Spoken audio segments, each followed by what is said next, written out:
Dear students, आप सभी को हमारे चैनल में बहुत बहुत स्वागत है। जैसा कि आपको पता है, मैं हर रोज़ इस चैनल में 10 न्यू इंग्लिश के वर्ड अपलोड करता हूं, जिससे आपको अपने वर्ड पावर को बूस्ट करने में बहुत ज़्यादा हेल्प होगा और इंग्लिश को सीखने में भी हेल्प करेगा। आपको अगर जड़ से इंग्लिश सीखना है डियर फ्रेंड्स, तो आपको इंग्लिश के किसी भी बुक या न्यूज़पेपर या कोई भी सेंटेंस को पढ़ रहे हैं और अगर आप उसका वर्ड नहीं जानते हैं, तो उसको आपको क्या करना है, कहीं पे नोट कर लेना है और उसका वर्ड को जानना बहुत ज़रूरी है। अगर आप ऐसा 1 साल करते हैं, तो आप विश्वास कीजिए, आप ज़रूर एक दिन इंग्लिश जानने लगेंगे और समझने लगेंगे। और अगर आप प्रैक्टिस करते हैं, तो you can speak English fluently. Dear friends, तो मैं आपको ज़्यादा ना बताते हुए, ज़्यादा समय ना लेते हुए, मैं आप आज की 10 इंग्लिश वर्ड शुरू करते हैं। डियर फ्रेंड्स, फर्स्ट वर्ड है आपका प्रमोट। प्रमोट का मतलब क्या होता है? प्रमोट मतलब बढ़ावा देना, किसी चीज़ का प्रमोशन करना, आगे बढ़ाना। तो प्रमोशन क्या हुआ आपका? प्रमोशन का मतलब हो गया आपका, इसका सिनोनिम हो गया प्रमोट का, है ना? तो प्रमोट मतलब बढ़ावा देना। अब यहाँ पे हम लोग देखते हैं इसका फिगर। अब ये क्या है? तो ये वर्ब है ना? ये वर्ब के रूप में यहाँ पे है। अब यहाँ पे हम लोग इसका फिगर देखते हैं, तो फिगर है आपका, जैसे यहाँ पे आप देख पा रहे हैं, यहाँ पे किसी चीज़ का प्रमोशन किया जा रहा है, होल्डिंग लगाया जा रहा है ना? तो ये एक पर्टिकुलर कंपनी के होल्डिंग को लगाया जा रहा है, जिससे उस कंपनी को बढ़ावा मिलेगा, ज़्यादा लोगों तक जान पाएंगे। अब हम लोग यहाँ पे इसका सेंटेंस का यूज करके देखते हैं, और इस सेंटेंस का है होल्डिंग विभिन्न ब्रांडों का बढ़ावा देते हैं, है ना? The bill boards promote various brands. अब यहाँ पे क्या है? यहाँ पे कौन सा टेंस में, अगर टेंस की बात करें तो कौन सी टेंस में लिखा गया है? तो यहाँ पे आपका सिंपल प्रेजेंट टेंस में लिखा गया है, क्योंकि ये जो V1 है, भी वो सिंपल प्रेजेंट टेंस में दो वर्ब का यूज करते हैं। वो है आपका V1 और V5। ये आपका सिंपल प्रेजेंट टेंस में यूज करते हैं। तो यहाँ पे प्लूरल सब्जेक्ट है, तो प्लूरल वर्ब है। डियर फ्रेंड्स, अगर आप मेरी चैनल में न्यू हो, तो आपसे मेरी हम्बल रिक्वेस्ट है, इस चैनल को सब्सक्राइब करें इस तरह के इन्फॉर्मेटिव वीडियो पाने के लिए, और इस वीडियो को शेयर करें, लाइक करें, ताकि मैं मोटिवेट रहूं। और आपके कमेंट का भी मैं स्वागत करता हूं। अगर आप जो टॉपिक पे चाहते हैं वीडियो, उस पर भी अपना राय कमेंट के माध्यम से जरूर दें। डियर फ्रेंड्स, अब हम लोग नेक्स्ट वर्ड देखते हैं। डियर फ्रेंड्स, तो अब हम लोग नेक्स्ट स्लाइड पे आ गए हैं, और नेक्स्ट स्लाइड में देखेंगे कि प्रमोट का जो सिनोनिम है वो स्पॉन्सर आप बोल सकते हो, ठीक ना? प्रमोट का सिनोनिम है, जैसा कि आप यहाँ पे देख पा रहे हैं, सिनोनिम है आपका स्पॉन्सर, है ना? स्पॉन्सर मतलब स्पॉन्सर का मतलब प्रायोजक, है ना? जो प्रचार या प्रचार के माध्यम से, या जैसे भी टीवी वगैरह में आता है तो स्पॉन्सर देता है। तो इससे जो प्रायोजक होता है, प्रचार होता है, वो क्या करता है? कोई भी पर्टिकुलर कंपनी का वो ये करवा सकते हैं, जिससे उसका प्रमोट होने में बढ़ावा मिलता है, आगे बढ़ने में। अब इसका हम लोग एंटोनिम्स की बात करें, तो एंटोनिम है आपका डिसक्रेडिट, भी आप बोल सकते हैं। डिसक्रेडिट को भी आप, इसको प्रमोट का सिनोनिम आपका डिसक्रेडिट हुआ, बदनाम करना, है ना? प्रमोट करना मतलब उसका नाम को फेमस करना, आगे तक प्रचार करना, और डिसक्रेडिट मतलब बदनाम करना। डियर फ्रेंड्स, यहाँ पे आप देख पा रहे हैं पिक्चर, और इसका जो पिक्चर है आप देख पा रहे हैं, इसको ये कुछ बोल रही है और कोई थ्रेड दे रही है, धमकी दे रही है, जिससे मैं वो कोई बात बात में डिस्कस कर रही है। डियर फ्रेंड्स, तो अब हम लोग नेक्स्ट देखते हैं। नेक्स्ट वर्ड है आपका आगे, और भी इसका प्रमोट का सिनोनिम है आपका एडवर्टाइज, है ना? एडवर्टाइज मतलब विज्ञापन देना या करना, विज्ञापन देना या करना, उसको बोलते हैं प्रमोट करना, है ना? तो यहाँ पे देखो, यहाँ पे कुछ, यहाँ पे प्रमोट कर रही है ये लेडी, है ना? आगे देख पा रहे हैं। अब इसका एंटोनिम है नेगलेक्ट करना, नजरअंदाज करना। नेगलेक्ट का मतलब नजरअंदाज करना। तो डियर फ्रेंड्स, तो आप इस सारे वर्ड को एक लिस्ट बनाते जाएं, और डेली डेली आपको बस एक बार, दिन में एक बार आपको पढ़ना है। तो इससे क्या होगा, आपको ज़्यादा दिमाग में फोर्स नहीं डालना है, केवल एक बार आपको पढ़ना है इस वर्ड को, आप इजीली ये याद हो जाएगा। ये काफ़ी ज़्यादा रिलीवेंट है, काफ़ी ज़्यादा यूजफुल है, जो डे टू डे लाइफ में हम लोग यूज करते हैं। या आप इस वीडियो को बार बार देख करके भी आप ये वर्ड को ध्यान में आ सकता है, या फिर अपने जो डायरी में लिखेंगे उस पर आपको डेली आपको पढ़ना है, जिसमें आपको सुविधा लगे वो चीज़ आप कर सकते हैं।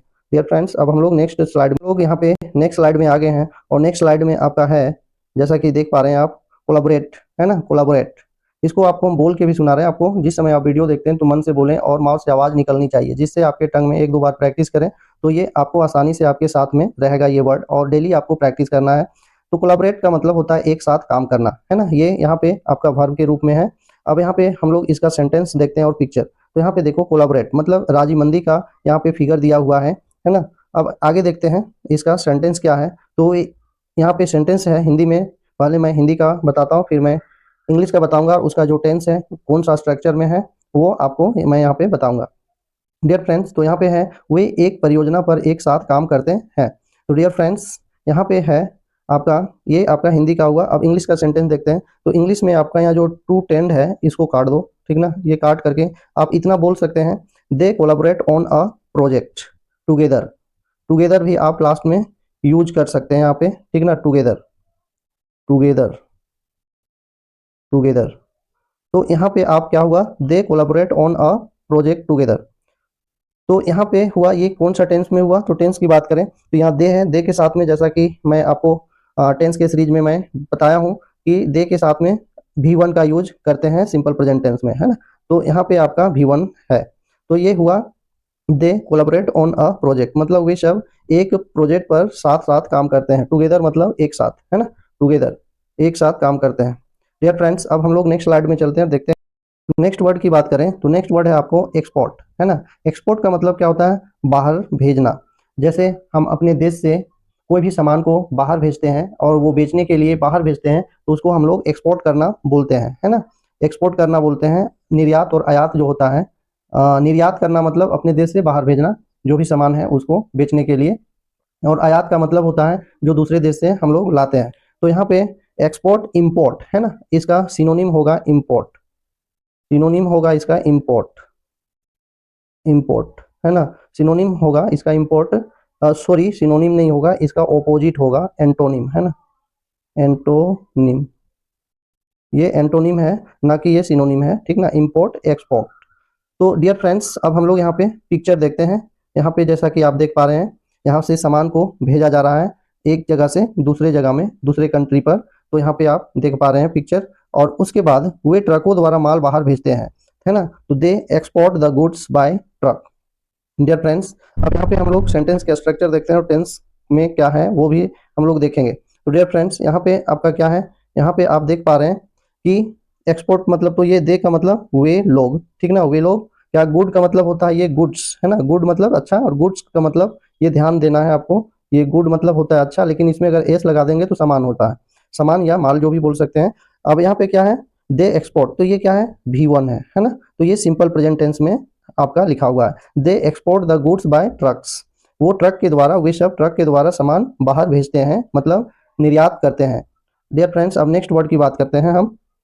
तो नेक्स्ट वर्ड है आपका, नेक्स्ट वर्ड है, डियर फ्रेंड्स, अगर आप मेरे चैनल में न्यू हो तो आपसे मेरी नम्र निवेदन है, हम्बल रिक्वेस्ट है कि इस चैनल को इस तरह की इंफॉर्मेटिव वीडियो पाने के लिए सब्सक्राइब करें और इस वीडियो को लाइक करें और दूसरों तक अपने फ्रेंड रिलेटिव के पास में शेयर भी करें, ताकि उन लोगों को भी इंग्लिश सीखने में सुविधा हो।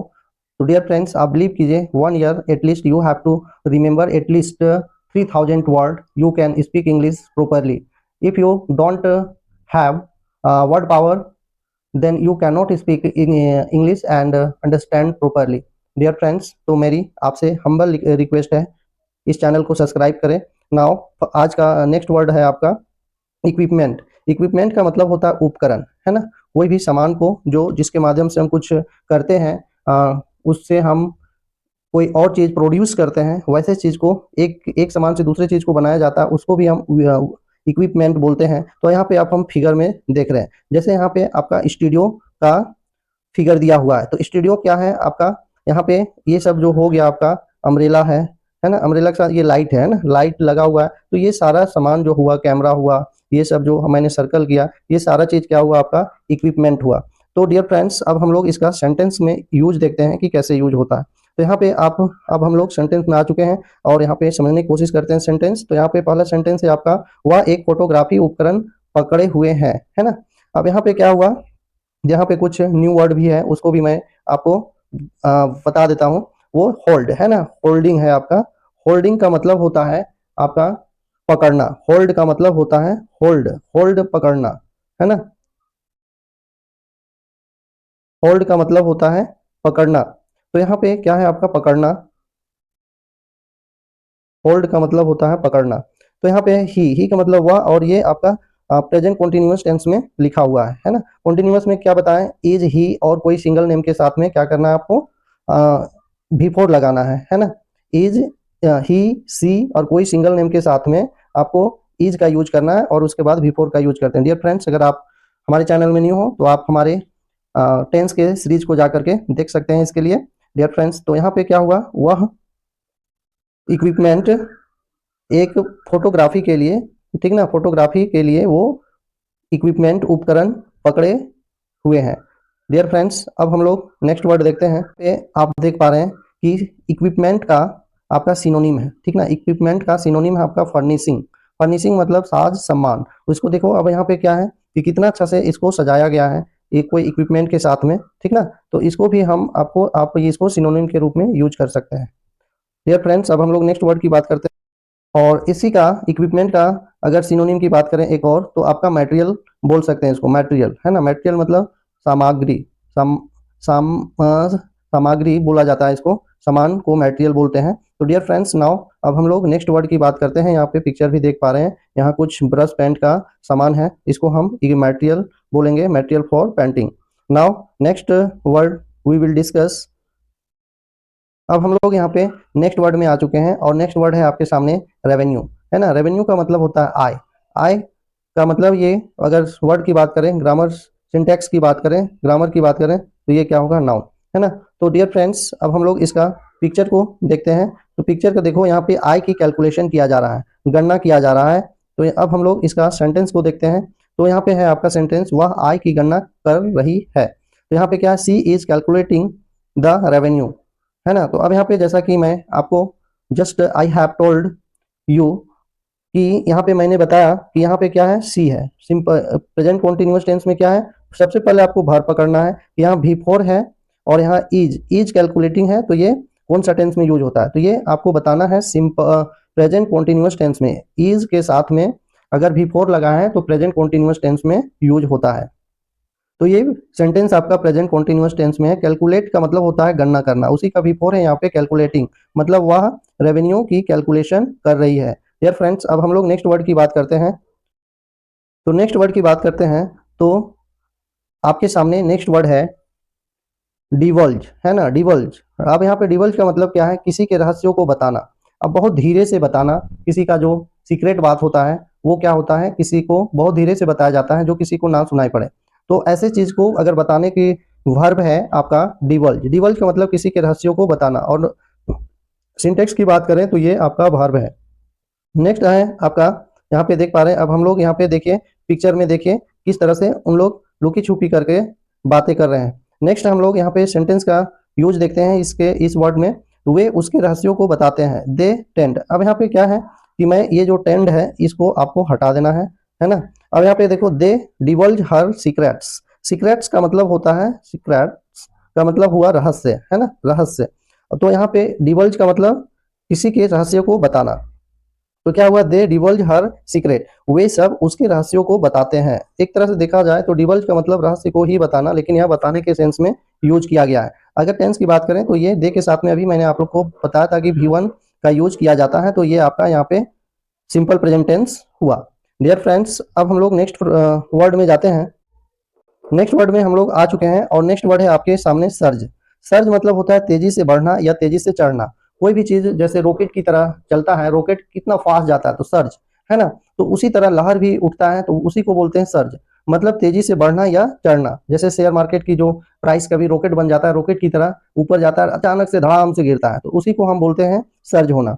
तो डियर फ्रेंड्स, अब हम लोग यहाँ पे पिक्चर में देखें तो यहाँ पे समुद्र की एक पिक्चर देख पा रहे हैं, सी का, है ना। और यहाँ पे सी का जो पिक्चर है, यहाँ पे आप देखिए, यहाँ पे एक लहर उठी है, अचानक से उठा और वो अचानक से गिर जाता है, तो उसी को बोलते हैं सर्ज। अब आगे यहाँ पे हम लोग इसका सेंटेंस में यूज देखें, पत्थरों पर लहरें तेजी से चढ़ती है ना। The wave surge at the storms. Wave का मतलब क्या हुआ, वेव का मतलब हुआ लहर, है ना। तो लहर पत्थरों पर, स्टोन्स पर, है ना। स्टोन का मतलब पत्थर, पत्थरों पर चढ़ती है। अगर टेंस की बात करें तो यहाँ पे सर्जेज होगा, क्योंकि यहाँ पे सिंपल प्रेजेंट टेंस में यूज है ना। यहाँ तो एस की गलती है। अगर टेंस की बात करें तो टेंस में आपका सिंपल प्रेजेंट टेंस है, क्योंकि यहाँ पे वेव है तो वेव क्या है, यहाँ पे सिंगुलर है, वेब्स अगर रहता तो यहाँ पे एस रहता, तो इसलिए यहाँ पे क्या होगा, आपका एस लग जाएगा, सर्जेज। नाउ अब हम लोग नेक्स्ट वर्ड की ओर चलते हैं। अब यहाँ पे नेक्स्ट वर्ड है आपके सामने रेगुलेटरी, है ना। रेगुलेटरी का मतलब हुआ नियामक, नियामक का मतलब होता है एडमिनिस्ट्रेटिव, है ना। नियामक का मतलब हुआ आपका, रेगुलेटरी का सिनोनिम आप बोल सकते हैं एडमिनिस्ट्रेटिव, है ना। तो यहाँ पे नियामक जो प्रशासनिक होते हैं, जो अपने कोई भी इंस्टीट्यूशन या गवर्नमेंट का जो इंस्टीट्यूशन होता है या गवर्नमेंट के अंदर में जो भी काम करता है, तो उनके अंदर में एक एडमिनिस्ट्रेटिव होती है। तो डियर फ्रेंड्स, यहाँ पे आप जैसा कि एक पिक्चर देख पा रहे हैं, तो यहाँ पे एक एडमिनिस्ट्रेटिव का सभा हो रहा है, मीटिंग हो रही है। अब यहाँ पे नेक्स्ट हम लोग सेंटेंस में देखते हैं, तो वे यहाँ पे सेंटेंस है इसका, वे नियामक अनुपालन पर चर्चा कर रहे हैं, मतलब रेगुलेटरी पर उन लोग चर्चा कर रहे हैं। तो यहाँ पे अब हम लोग देखते हैं इसका सेंटेंस क्या है। Sentence, they are discussing regulatory compliance, है ना। तो यहाँ पे अगर टेंस की बात करें तो टेंस कौन सी टेंस है, अभी हम लोग बताएं कि दे के साथ अगर आर, इज और आर के, आर आपका प्रेजेंट कॉन्टिन्यूअस टेंस में यूज होता है। इज और आर का यूज आपको प्रेजेंट कॉन्टिन्यूअस टेंस में यूज करना है, और इसके साथ में आपको भी फोर का यूज करना है, मतलब आईएनजी फॉर्म वाले। तो यहाँ डिस्कसिंग है तो आईएनजी फॉर्म लगा हुआ है, तो ये प्रेजेंट कॉन्टिन्यूअस टेंस में है। They are discussing regulatory compliance. Dear students, अब हम लोग नेक्स्ट वर्ड की बात करते हैं। तो नेक्स्ट वर्ड है आपके सामने, डियर फ्रेंड्स, ऐसा ही हम लोग अभी देखे थे इंस्ट्रूमेंट, इक्विपमेंट, है ना। इक्विपमेंट मतलब हुआ उपकरण, और आपका इंस्ट्रूमेंट का मतलब भी उपकरण होता है, तो उसी का आप यहाँ पे सिनोनिम ऐड कर सकते हैं, इंस्ट्रूमेंट और इक्विपमेंट। तो इक्विपमेंट मतलब जैसे कि आप यहाँ पे देख रहे हैं साउंड मिक्सिंग का मशीन लगा हुआ है, तो इससे हम कन्वर्ट कर रहे हैं, तो ऐसे चीजों को हम इंस्ट्रूमेंट बोल सकते हैं या इक्विपमेंट बोल सकते हैं।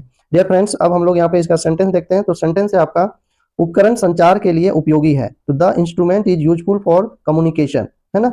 तो यहाँ पे यूजफुल का मतलब होता है लाभदायक या उपयोगी होता है, कम्युनिकेशन का मतलब होता है बातचीत करना, संचार करना, है ना। तो यहाँ पे आपका अगर टेंस की बात करें तो टेंस में यहाँ पे इज का यूज हुआ है, तो ठीक ना। तो इज है तो ये आपका टेंस की बात करें तो ये प्रेजेंट टेंस में होगा। यहाँ पे केवल प्रेजेंट टेंस आपको बताना है, क्योंकि इसके बाद यूजफुल क्या है, तो यूजफुल आपका एडजेक्टिव है। डियर फ्रेंड्स, अगर आप इस तरह की यूजफुल देखिए, वर्ब के बाद में तीन चीज का यूज होता है ना, नाउन, वर्ब और एडजेक्टिव। तो यहाँ पे एडजेक्टिव के रूप में यूज हुआ है। अगर आप इस तरह के वीडियो देखना चाहते हैं तो हमारे प्लेलिस्ट के प्लेलिस्ट में जाएं, और वहाँ पे जनरल इंग्लिश की जो प्लेलिस्ट बनी हुई है वहाँ पे जाकर के आप चेक करें, तो मैं वहाँ पे इसको बहुत ही बेहतरीन ढंग से यूज भी बताया हूँ, और सारी जानकारी वहाँ पे दी गई है। डियर फ्रेंड्स, अगर आप मेरे चैनल में न्यू हो तो हमारी चैनल को सब्सक्राइब करें इस तरह की इंफॉर्मेटिव वीडियो पाने के लिए, और मेरे साथ इंग्लिश सीखने के लिए। मैं आपसे फिर एक बार आपको बताना चाहूँगा कि अगर आप इंग्लिश जड़ से सीखना चाहते हैं और फ्लुएंट बनना चाहते हैं, if you want to a fluent speaker, then you have to practice every day some sentences, make yourself some sentence and speak properly without thinking I am saying wrong or right. Thank you for watching this video.